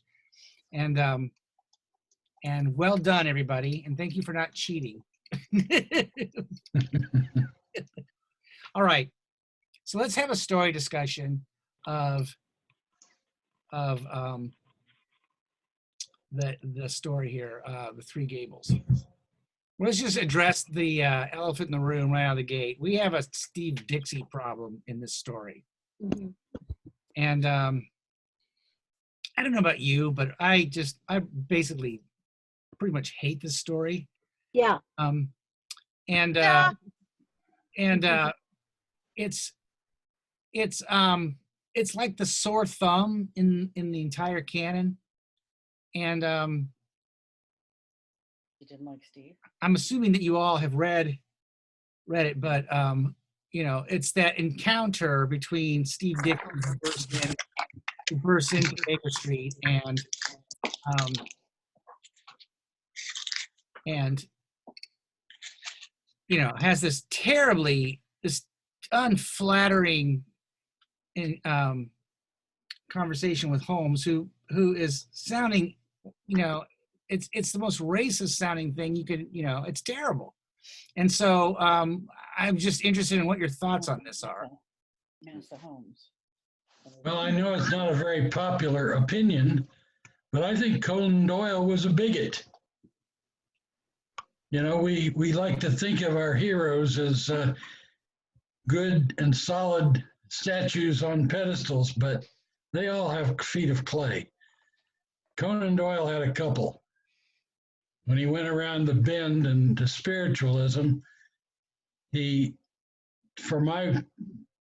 in my opinion, negated an awful lot of the great that he did by creating and writing the Holmes stories. He did not finish his life on a high note in that regard. Well, did he change his opinion? Because initially, I mean, he wrote The Yellow Face. Yeah, I was gonna say Yellow Face. You know, so I mean, Make him a bigot. yeah, I mean, it's kind of like. Well, That's kind of harsh. It was you've got a good point, but in the time. he did recognize it as a social problem, but a lot of Britain did. I mean, you know, they'd outlawed slavery by the time Conan Doyle was writing Sherlock Holmes. They were many, many decades ahead of us. And attitudes about race were far more liberal there than here. 2.5 decades ahead of us. So I think he was a little behind the times.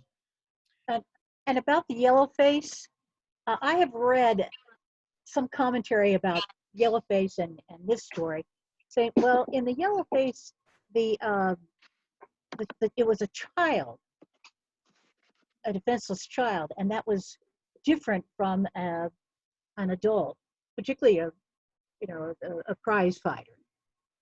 Yeah. That explains maybe the difference between the treatment and the yellow face, but it's really hard to excuse the attitudes. It's why one of the main reasons I hate this story is that this is not my Sherlock Holmes. This isn't the Holmes. No, this isn't the Holmes in the other 63 stories. It's just. It's interesting that you bring up the yellow face, and I am not a Doyle historian, so I'm curious what other people think, and maybe I'm totally off base. But so you have the yellow face, and I just double checked the date to make sure. So that is pre-1900, whereas obviously this is one of the last stories at the end of his career. What happened between the time period of the yellow face and this story in real life? And it's what got Conan Doyle the Sir in front of his name. You know, he really beat the drum pretty hard for the Boer War. And I have always wondered if that actually took his more kind of progressive ideology and turned it around some. I have nothing to back that up with, but I'm kind of curious. Well, people can change their mind. Sure. Right. You know, he wrote, like you said, Mike, he wrote Yellow Face as a young man. A young man who had not really traveled. And, but, I hate to even go here, but by the time he wrote this story, he'd done extensive traveling in America. And I'm wondering if his exposure, firsthand exposure in this country didn't have some, maybe the Boer War too, didn't have some negative experience, influence on him. Because there's a clear difference when it comes to what he wrote. It wasn't, Pat, you said it was a child, but it wasn't just a child. It was also a white woman who married a black man. And which was my favorite stories. Yeah, it's great. It's a great story. And it was not a story that was that was not a custom that was common or approved of. It was not it was just, it was extremely unusual. I think it was a little more tolerated in England perhaps than certainly in America, but there are a lot of people who had real feelings about that, and to show that sort of enlightened attitude early in life, and then here toward the end of his, just a few years before he died, really, he's writing this, this, and it's, I have a comment. Yeah, Louise. Okay, and I'm not trying to be a Doyle apologist or anything, but this is at the end of all his writing, and he was really tired of this, and everything was, he's just slapdashing off stories. And I think in some ways, and granted, I mean, this is not to say that he didn't have some, racial bias, but he was just looking for a thug to fill a role in this story, and this popped in his head. Just, okay, here's a thug, and I'll describe him this way. And I need some sort of a dandy guy who would fall for this wealthy woman, so I'll write him in. I mean, I think this was all kind of a cut and paste, really poor story, and yeah, it is. Made these people fit the roles. Mary had something to say. She raised her hand. Yes. The thing about this story that I would like to see is a whole line of pastiches with Langford Pike. I have a feeling that could be a really cool, because it's still in the copyright. I think isn't this story still under copyright? Barely, but I'm just hoping that some of you pastiche writers out there, and I would love to get this out to others. He seems like a character that would be lush with backstories and stories you could tell, a whole different, side of, not necessarily mysteries, but intrigue and gossip and stuff. I'm just thinking this is a character that needs to be expanded. And I can't wait for the copyright on that one to drop and everybody start writing stories. Well, maybe I'll take that challenge. Let's see. Hey, I wasn't particularly. I was going to discuss that with you when the next time we were able to have tea at Tina's, but for others out there, and I'm going to plant that seed with others too, because I think that would be a character that would have a lush background. Who's talking? Oh, Mary. Yeah. All right. Well, I just find Can I add anybody else have anything? Yeah. Yes. I don't know that I want to be a Doyle apologist, but he has given me a lot of pleasure in the stories. And I thought I should say one good thing about him. If we want to write him off as a racist, we should remember that he took the case of Mr. Idalgi to court, and he stood up for him when he was accused of mutilating cattle. So this was in his own life. He was practicing something that would be considered a non-racist action in a time when Pakistanis and Indians and Africans were all considered one race. So I don't know that he was that, I think he was more enlightened than this story represents. Yes, yeah. Well, I would agree with that too. I think that's a very good point you make. I don't think anybody is one thing. I think everybody's complicated, and I think he's complicated. This was a slapdash, mistake on his part. Maybe just didn't play the way I think these are just caricatures. He just used. He was just caricatures. Yeah, he didn't do his normal work. He creates these beautiful, vibrant characters, and he didn't do what he normally does, and it shows. Yeah, and this story is it's not a good story. It's not structured well, and it just ends. It's like there's no real conclusion to it. It just, okay, I've run out of, or I've done the amount. It's like an essay from a kid. Okay, I have written 100 words. Done. It's over. Yeah.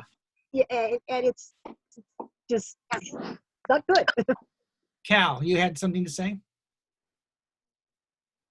I was just wondering if anyone knew anything about the prize fighters of the day, and if they were like a particular mixed bag, or if they're predominantly like one race or another, because it's occurred to me that I've run into in other fiction, prize fighters that seem to primarily be African American. I don't know if it's just something from that time, and it's not something I've searched into, but One of the things I can say, my grandfather, back in the 20s, he was a wrestler, professional wrestler. And back then it was just as goofy as it is now, okay? But he was like the mass marvel like take Dick all. the Bruiser? Yeah, he was the mass marvel take all comers. He wrestled a bear once. I mean, my grandpa was crazy, all right? But one thing he did tell me about those kind of sports, especially the pugilist, my grandpa was also a fighter, he was a pugilist as well. And he says there was one sport where African Americans could really start and make their way was prize fighting in the beginning.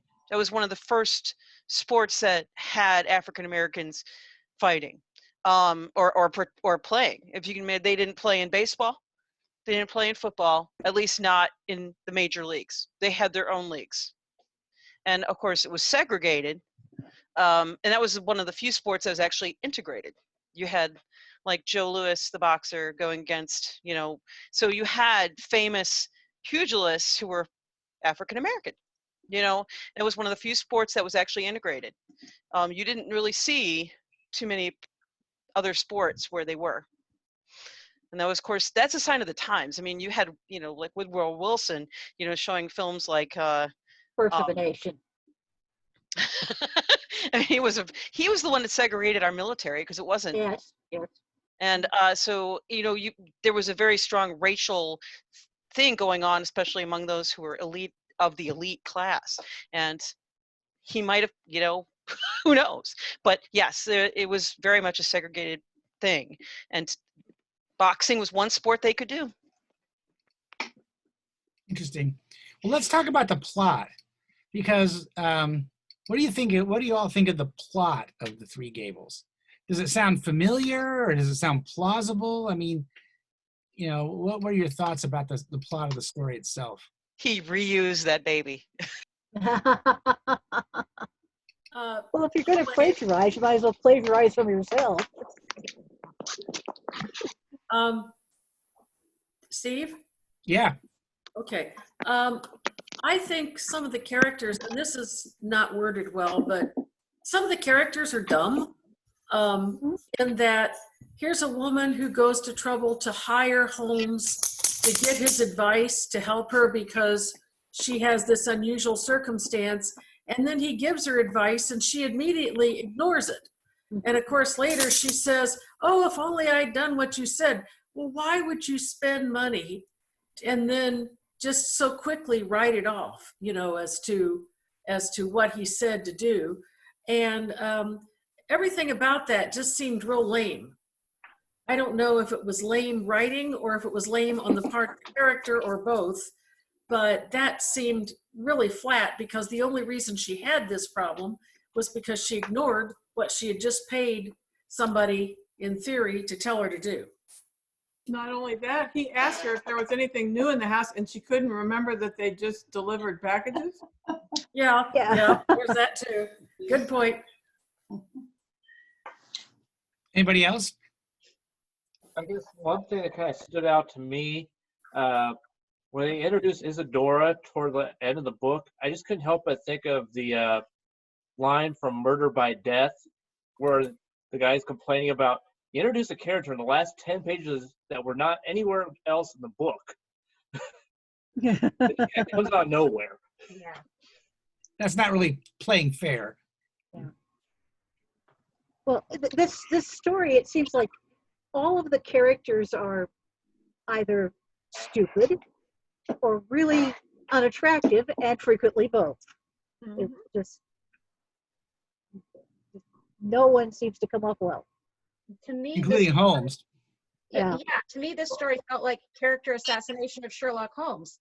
I mean, we start with him making the incredibly racist comments. We get to the end, and why are we giving Isadora Klein a pass? She wasn't a very nice person. Yeah. Yeah.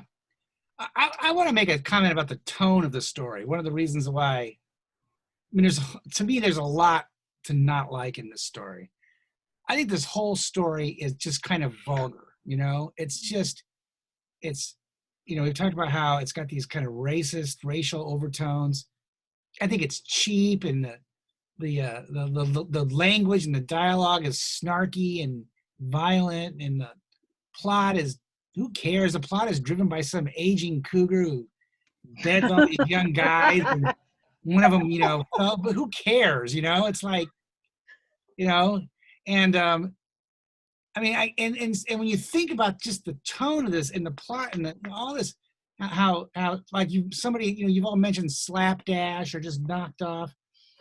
You try to imagine this being nestled there in you know, right there along with other stories like in the Adventures of Sherlock Holmes, like right between the Red-Headed League and the Engineer's Thumb. It would be a sore thumb. I mean, we'd all get to that and go, "What the hell is this?" You know, I mean, it's just, and I think it reflects the fact that it's in the case book and it's written pretty far into the 1920s. I think, you know, the world had gotten a lot cheaper and more vulgar and coarse. And I think somebody said that Conan Doyle was really kind of over it, you know. He was just sort of knocking these things out for money. And I just think it's really, you know, I just, pretty much every bit of this I don't like. Yeah. You know, Tell us how you really feel, Steve. I don't even like Langdale Pike. I mean, yeah, I know that Holmes has the idea. We didn't even see Langdale Pike. I wanted to see Langdale We don't Pike. see him. No, we don't see him. But we do. But here we are. We're not going to. You know, I can see hobnobbing with the underworld characters or criminals or whatever. But there's something inherent to me now. As I'm just speaking for myself. There's something inherently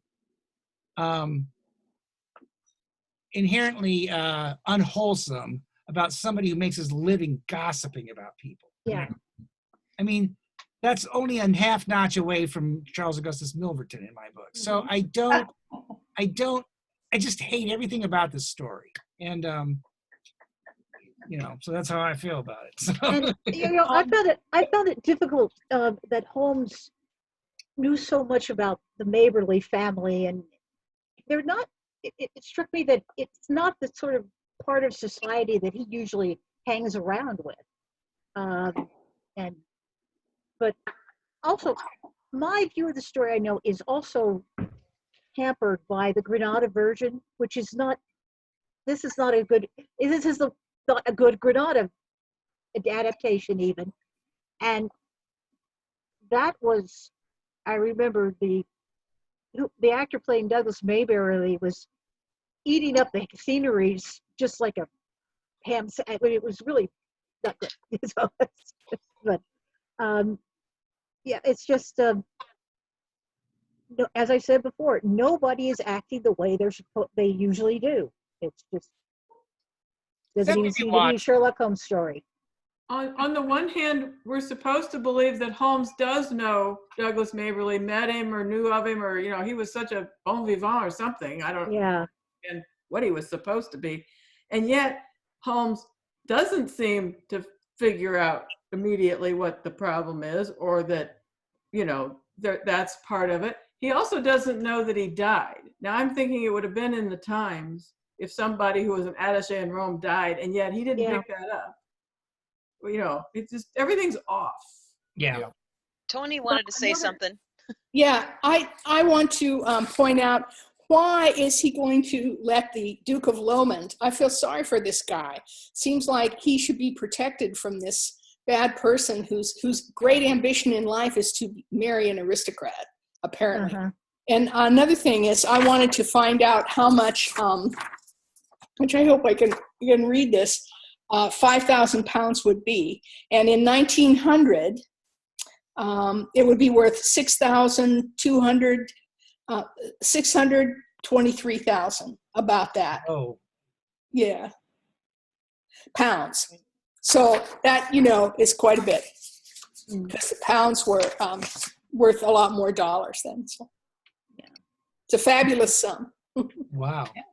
Another thing that bothered me was the guy's death was so vague. Did he just have, I finished my novel, my heart's broken, now I'm gonna die? Now I'm gonna get pneumonia. She said pneumonia. Well, yeah, but he got pneumonia. She said he'd been depressed, and I may be misquoting it, but Yeah. she implied that his heart was broken before he got the pneumonia. I don't know. It just seemed He didn't take care of himself.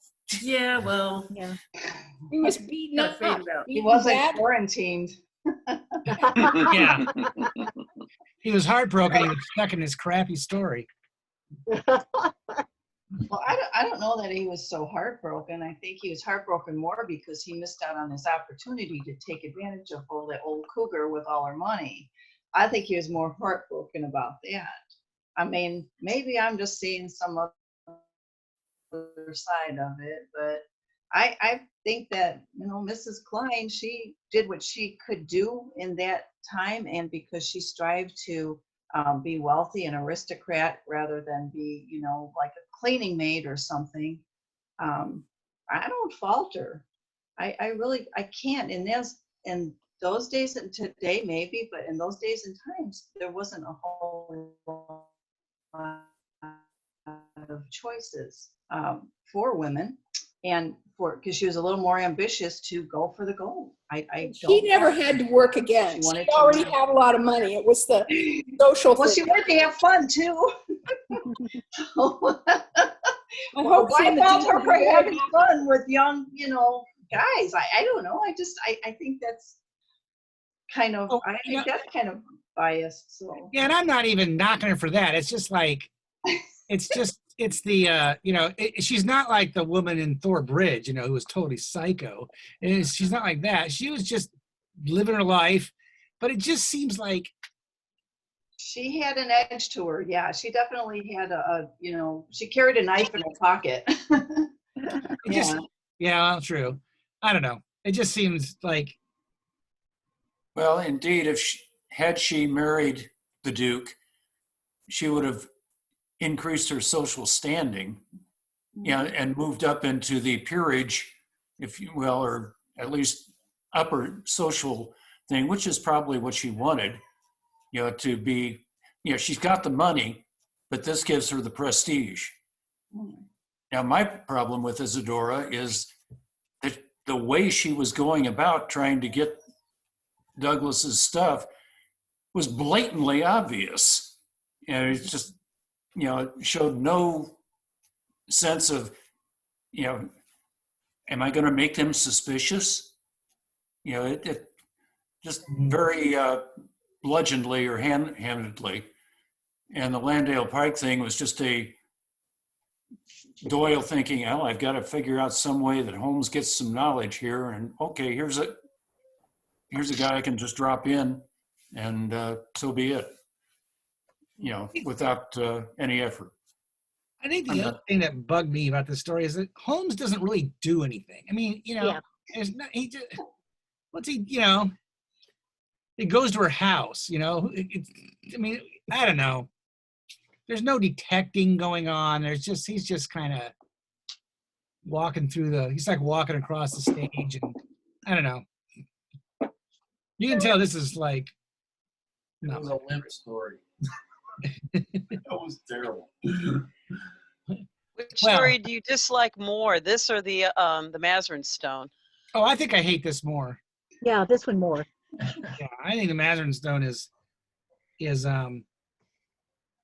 I mean, it's weak, but I find that story I find the history of that story interesting, and not for its own intrinsic sake, but this story just is a misfire in every way. Every bit of this story just is a misfire. So I think the greedy one was what was it, Mrs. Mabel? Was it Maberly? Maberly. I think she got the greedy bug because if someone comes and offers you whatever you want for your house and everything in it, she probably thought, well, maybe there's something even more valuable there, and that's why she sought counsel, because she thought, well, maybe, I don't know. I think she had a little bit of a greedy bug on her.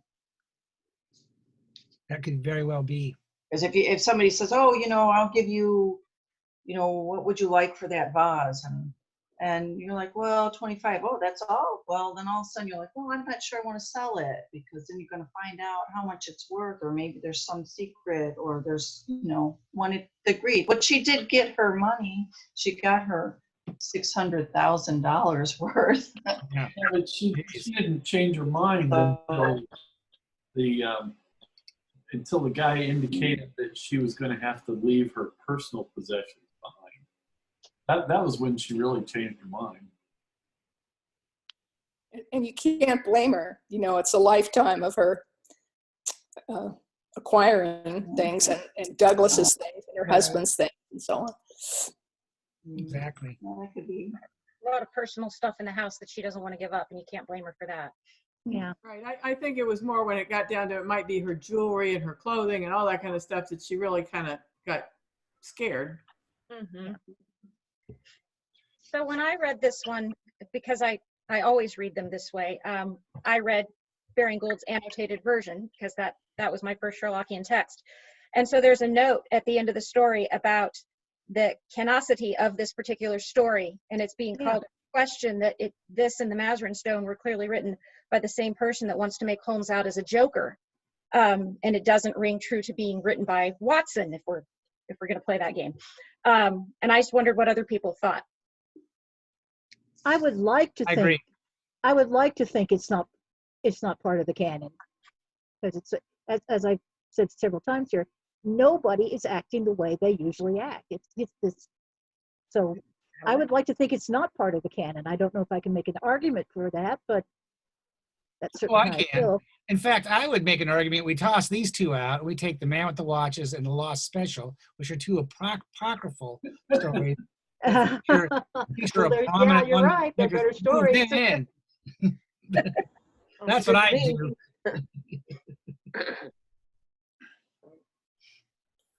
All I know is that I read Sherlock Holmes versus Dracula thinking that it was going to be terrible schlock because of the title, and I loved it.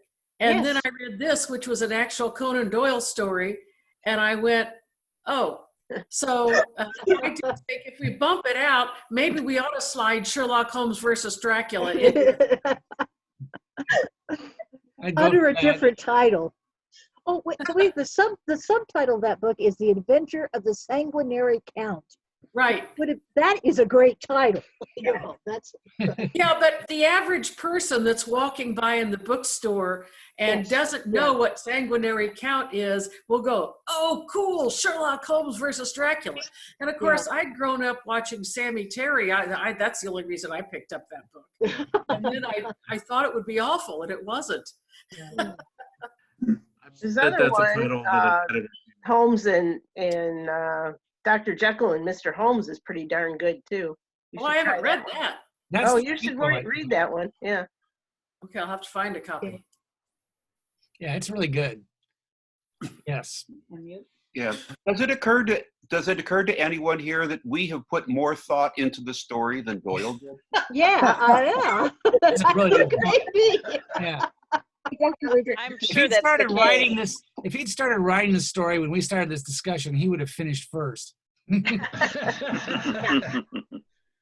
Well, I think that's a good sign to end the discussion. So thank you, everybody. That actually worked out really well. That was great. Yeah. So that brings us to the end of our meeting tonight.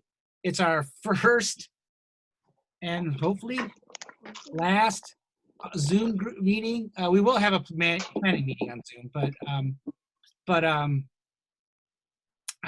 I think given everything, this was kind of great. So I want to say thanks to everybody for coming. This was really super. So as always, we conclude every meeting with a reading of 221B. And Sandra Klein, you are up to do that. Are you prepared?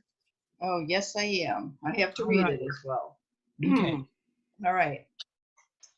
Here dwell together two men of note, who never lived so can never die.